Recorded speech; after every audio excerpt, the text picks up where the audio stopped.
नमस्कार, आप देख रहे हैं 24 टीवी इंडिया न्यूज और मैं हूं आरती बाला आपके साथ। सीएम ने आज नवंबर महीने के पहले सोमवार को जनता दरबार की शुरुआत की, जिसमें सीएम आज पुलिस, सामान्य प्रशासन, जमीन और अन्य विभागों से जुड़ी शिकायतों को सुन रहे थे। इस बीच कई ऐसे फरियादी आए जिन्होंने सीएम के सामने अपनी आप बीती सुनाई। वहीं सीएम ने भी उचित कार्रवाई का भरोसा दिलाया। वहीं जनता दरबार के खत्म होते ही प्रेस कॉन्फ्रेंस भी की गई। इस दौरान पत्रकारों ने बढ़ती महंगाई, पेट्रोल डीजल की बढ़ती हुई कीमत सहित बाढ़ के मुद्दों पर सीएम से सवाल किए। तो इस पर उन्होंने क्या कुछ कहा, वो सुनिए। क्या हालचाल? बिहार में 113 रुपये करीब पेट्रोल हो गया है, 105 रुपये डीजल हो गया है। अब इतने महंगे हुए सब चीज़ों पे दाम बढ़ गए। आलू पहले से बंद है, गरीब लोग को काम नहीं मिल रहा, रोजगार नहीं मिल रहा। कैसे देखते हैं इतनी महंगाई? इससे पहले लोग की देखे नहीं देखा। अब कोई यहाँ की बात तो नहीं ना है, पूरे देश की ना बात है। अब यहाँ के बारे में कोई बात हो तब ना। और जो भी अब पर्व त्यौहार है तो उस पर्व त्यौहार में तो लोग मनाते ही हैं, वो एक अलग विषय है। लेकिन कहीं कहीं जो कुछ भी सीमित जगह पर कोई बात होती तो बात थी, लेकिन ये तो पूरे देश की बात है। और आप देख ही रहे हैं कि प्रतिदिन समाचार पत्रों में ये खबर आती है, कभी कभी रुकता है फिर बढ़ता है। तो ये कोई यहाँ की बात तो है नहीं, इसलिए इस पर हम लोग क्या कर सकते हैं, ये तो बढ़ ही रहा है।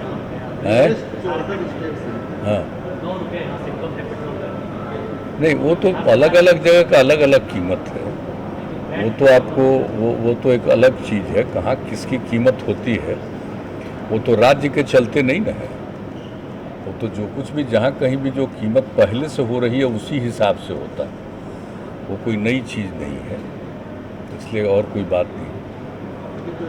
अब बाकी सब चलिए, तो आप सब लोगों को बहुत बहुत धन्यवाद है। सब लोग यहाँ बैठे रहते हैं, सबकी बात सुनते रहते हैं, गौर करते हैं। जनता के दरबार में मुख्यमंत्री जब काम फिर से शुरू किया है तो आप लोगों ने उसमें भी रुचि दिखलाई है। लोगों की समस्याओं को देखते हैं ना कि अब प्रतिदिन तो लोग बढ़ते जा रहे हैं। अब आने वालों की संख्या भी तो हम लोग तो अलाउ करते हैं कि 300 तक आए। तो बहुत लोग तो जिनका काम ही लगता है वहीं 100 हो जाता है। तो जो भी आप आते हैं सबकी बात हम लोग सुनते हैं और ध्यान से देखने की कोशिश करते हैं, समस्या का हल हो। हम लोगों ने प्रयास पहले से भी रखा है कि लोग अपनी समस्या के समाधान के लिए जाएंगे। लोग शिकायत निवारण कानून बनाया और उसके हिसाब से भी काम किया, उस पर भी लोग करते हैं। लेकिन आपको पता ही है, पहले भी कुछ साल जब हम इस काम को करने के बाद भी जब 1-2 साल अंत में लगा कि लोगों की इच्छा है कि भाई मिलना चाहिए, तो इस बार तो हमने घोषित कर ही दिया था कि ज़रूर मिलेंगे, मिलना शुरू कर दिया। तो आज तो अब आप देख ही रहे हैं कि अब 5वां साल है, 5वां महीना है जबकि अब लोगों से मिल रहे हैं। हम लोग तो शुरू कर दिए, तो आप सब लोग आते भी हैं। तो अभी भी कोरोना का जो दौर है इसकी सीमा होती है। अब कुछ समय के बाद अगर इससे छुटकारा मिल जाएगा तो फिर जैसे पहले मिलते थे तो उस तरह से, और जैसे आप लोग भी अधिक से अधिक संख्या में जो भी आने को इच्छुक होंगे आ पाएंगे। लेकिन अब देखिए, अब धीरे धीरे तो घटा है, लेकिन अब इस बीच तो बहुत अलर्ट रहना है। और जान रहे हैं कि इस बार हम लोग इस कोविड-19 को लेकर के अब ज़्यादा से ज़्यादा जांच करवा रहे हैं। क्योंकि पर्व में तो आप जानते ही लोग आते हैं बाहर से, तो जो बाहर से आने वाले हैं सबका जांच हो। और अगर कोई का टीकाकरण नहीं हुआ तो टीकाकरण भी हम लोग करवा देंगे। पूरे तौर पर इसका प्रचार करके लोगों को प्रेरित कर रहे हैं। तो ये सब काम तो कर ही रहे हैं हम लोग, ताकि कम से कम हो। लेकिन जो देख रहे हैं कि जो भी थोड़ा बहुत आजकल आ रहा है उसमें से अधिकांश बाहर से लोग जो आ रहे हैं ना, उसी में निकलता है। इसलिए हम लोग शुरू से इस बात को लेकर के बहुत सतर्क। तो ये सब काम तो हो ही रहा है। और आप जानते ही हैं कि हमने कहा था कि 2 लाख तक कराओ, और अभी तो 2 लाख से भी ज़्यादा प्रतिदिन हम लोग जांच करवा रहे हैं। और टीकाकरण के लिए भी तो पूरे तौर पर हो ही रहा है। और ख़ास दिन जो हम लोगों ने किया, अभी जो 28 तारीख को बीता उस दिन, फिर अगले 7 तारीख को भी और बड़ी संख्या में करने का हम लोगों ने तय किया। तो ये सब तो हम लोग करते रहते हैं। और हम लोगों को उम्मीद है कि कुछ दिन के बाद अब हो जाना चाहिए, मुक्ति मिलनी चाहिए, लेकिन सतर्क और सचेत तो रहना ही पड़ेगा लोगों को। पूरे देश से लोग आएंगे सर, तो आते ही हैं, आना शुरू हो गया है। अब आप सब छठ में तो आते ही हैं, लेकिन उसके पहले ही से आना शुरू हो जाता है। अभी भी आने वालों की संख्या काफ़ी है, और इसलिए तो एक एक चीज़ का, चाहे ट्रेन से आए और बस से आए, जिस प्रकार से भी लोग आए, सब लोगों को हम लोग कोशिश कर रहे हैं कि जांच करवा लें, हर इलाके में जांच करवा लें।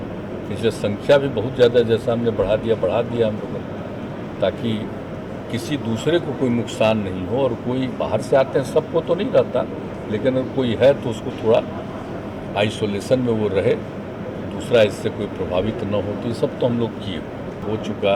अब तो पानी घट रहा है, तो अब फिर देखेंगे भी हम लोग, तो ये सब तो करेंगे। तो हम लोग का उद्देश्य चुनाव आने वाले हैं सर, विपक्ष है कई एलिगेशन लगा रहे हैं, चुनाव आयोग को पत्र लिख रहे हैं कि पहले बैलेट पेपर करवाइए, तो एक साथ करवाइए। अब क्या करना है, सब में हमको कुछ बोलना है। जनता मालिक है। पहले क्या बोल रहे थे हम लोग, पहले कुछ बोल रहे थे, अब चुनाव हो गया तब क्या बोल रहे थे। इन लोगों की इच्छा है, और कुछ हम लोगों पर अनाप शनाप बोलेगा तो पब्लिसिटी मिलती है, तो इसलिए बोलते रहता है। क्या है नहीं है, ये तो जनता मालिक है ना। वो तो जब उसका ये हो जाएगा काउंट, तो होने वाला ना, कल ही ना होने वाला है, हो जाएगा। तो जो भी रिजल्ट हो, जनता मालिक है। हम लोग तो कुछ बोलते नहीं हैं, बाकी लोग कुछ भी बोलते रहते हैं। तो इन सब चीज़ों पर हम लोग कोई प्रतिक्रिया नहीं व्यक्त करते, जिसको जो मन में आता है करता है। और ये करना तो काम ही है कमीशन का काम, इलेक्शन कमीशन का, तो करता ही ना है पूरे तौर पर। भला उसमें कोई हस्तक्षेप है? सब तरह से उन्हीं का अधिकार है, पूरे तौर पर करते हैं, देखते हैं। हम लोगों का तो बीच में कहीं से कुछ नहीं रहता कि पूरे तौर पर हो, ठीक ढंग से काम हो, तो सब तो करते ही रहते हैं। और जो भी कैंडिडेट होता है, जिसको कोई शिकायत या किसी को भी जनता को होती है, अपना शिकायत करते हैं, देखते हैं। लेकिन अब पूरे तौर पर कोई क्या बोलता है, हम तो देखने भी नहीं जाते, हम ध्यान भी नहीं देते। हम सब कोई मतलब है, जो भी होगा, जो हम बार बार कह देते हैं, जनता मालिक है, फैसला जो करेगी, उनको अधिकार है, तो हम लोग इस पर कुछ बोलते हैं।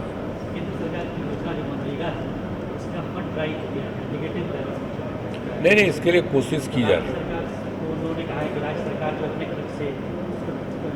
नहीं, देखिए ना भाई, तो जो केंद्र सरकार को जो देना है, तो वो पहले से वो तय करते हैं, उस हिसाब से उनको देना है। और हम लोग तो इस पर काम करते ही रहते हैं। तो अगर जो भी कमी होती है उसके बारे में कहा जाता है कि इसको दे दीजिए, तो ये सब चीज़ तो बातचीत चलती रहती है।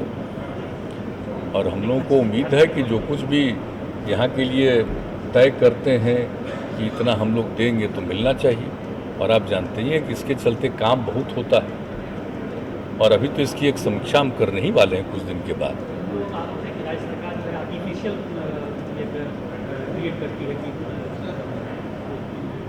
काम तो उसको इसलिए सरकार पहले काम करवा ले और उसके बाद इस तरह की बात नहीं, ऐसे क्या, जो कुछ भी पहले से बना हुआ तौर तरीका, उसी के हिसाब से काम होता है। और हम तो इसकी समीक्षा भी करेंगे कि आखिर इसमें कितना प्रोग्रेस है, कितना हो रहा है। तो हम लोग तो एक एक चीज़ को देखते ही रहते हैं। अभी तो आप जानते ही हैं कि इसी पिछले महीने के अंतिम समय तक कितना दूर तक हम लोग जो फ्लड से अफेक्टेड लोग थे, एक एक चीज़ को देखना। और देखे इस बार तो कितना हुआ बरसापात, और बाद में भी असर हुआ, तो उन सब लोगों को इसका लाभ मिले, इसके लिए एक एक चीज़ हम लोग कर रहे हैं। और फिर उसके बाद लोगों को काम मिले, तो इसके लिए जो भी है मनरेगा का काम, तो उसमें तो है ही। और फिर हम लोग उसके बारे में देखते भी हैं कि कहाँ कितना काम होगा, तो देखेंगे। और उसके लिए हम अधिकारियों को कहेंगे कि जो कुछ भी बात हो, वस्तु स्थिति से अवगत करा देंगे आप लोग को। जैसे कि अभी बिहार में एक कंप्लीट प्रोहिबिशन है, बावजूद जो डाटा आ रहा है सामने, उसमें तकरीबन जनवरी से लेकर अभी तक लगभग 70 आदमियों की मौत हुई। देख लीजिए, अब सोच लीजिए, हम लोग तो बार बार कह रहे हैं, शराबबंदी जिसको लागू किया गया 16 से, और 15 में महिलाओं की जो मांग थी, हम लोगों ने वचन दिया, लागू किया, सर्वसम्मति से पारित हुआ। और जरा सोच लीजिए, विधानसभा और विधान परिषद में सर्वसम्मति से पारित हुआ, सब ने संकल्प किया। और जितने हमारे सरकारी अधिकारी हैं, कर्मचारी हैं, सब लोगों ने संकल्प किया। और एक एक चीज़ निरंतर कैंपेन चलता है, जो गड़बड़ करता है पकड़ाते भी हैं। एक दिन छोड़ रहा है। एडमिनिस्ट्रेशन का काम, पुलिस का काम, सब का काम है, वो एक एक तरह से करते हैं। और बार बार हम लोग कहते रहते हैं, आज नहीं जब भी हुआ, जब तुम पियोगे गड़बड़ चीज तो इसी तरह से न होगा। अब जो गड़बड़ी करने वाला लोग है उस पर तो कार्रवाई होगी या पकड़ाएगा ही, और गिरफ्तारी हो ही रही है। पुलिस हमारी और एडमिनिस्ट्रेशन के लोग करते ही रहते हैं। लेकिन जरा सोच तो ले, कितना मना करने के बाद भी कि शराब कितनी बुरी चीज़ है। और जो हम बार बार कह रहे हैं कि जो इसके बारे में जो कुछ भी देश भर में, दुनिया भर का जो रिकॉर्ड आ गया कि दारू पीने से कितनी मौत होती है लोगों की, और पीजिएगा तो गड़बड़ तो होगा ही, हर जगह ना होता है। जहाँ भी शराब चल रहा है वहाँ भी तो यही सब गड़बड़ चीज़ से होती रहती है। हम लोग तो बराबर कहते हैं कि अगर कोई शराब पीने का प्रयास करेगा तो ऐसा ही कोई गड़बड़ भी पिला देगा तो जाएंगे। तो सोचना चाहिए ना, हम लोग जो लोगों को सचेत कर रहे हैं। लेकिन जान लीजिए कि लोगों का अधिकांश और अधिकतर लोग इसके पक्ष में, चंद लोग ही इसके खिलाफ होते हैं। जो कुछ धंधा इधर उधर गड़बड़ करता है, कुछ पीना चाहता है, कि चंद लोग ही, ज़्यादा लोग नहीं होते। तो उन लोगों से भी हम अपील करेंगे, भाई ये मत करिए, सबके हित में है। और ये करिएगा तो इसी तरह से देखिए कोई गड़बड़ तरह से आपको पिला देगा और चले जाइएगा। तो एक एक चीज़ पर एक्शन होता है, कोई गड़बड़ कर रहा है उस पर भी। और जब इस तरह की घटना घटती है तो हम लोग तो और ज़्यादा कहते हैं कि पूरे तौर पर प्रचारित कर लीजिए, कि देख लीजिए कि अगर पीजिएगा तो कौन कौन चीज़ आपको मिलेगा। कोई इस तरह से पिला देगा गंदा चीज़ और उसमें आपकी मौत हो जाएगी, तो सचेत रहिए, सतर्क रहिए। लेकिन जहाँ तक एक्शन का सवाल है, आप जान लीजिए कि होता नहीं। और बीच बीच में तो आप जानते ही, हम करते ही हैं। लेकिन इधर हमको ज़्यादा, हम लोगों का ध्यान पूरे तौर पर केंद्रित हो गया कोविड-19 पर। फिलहाल उस पर हम लोग कंसंट्रेट किए हुए। और वहीं बातों ही बातों में उपचुनाव के मुद्दे पर पूछे गए सवाल पर उन्होंने कहा कि जनता मालिक है, जिसे चाहेगी उसे चुनेगी। विपक्ष का काम ही है बयानबाजी करना। और ऐसी ही तमाम खबरों से अपडेट रहने के लिए आप जुड़े रहें हमारे साथ। और तब तक के लिए हमें दे इजाजत। नमस्कार।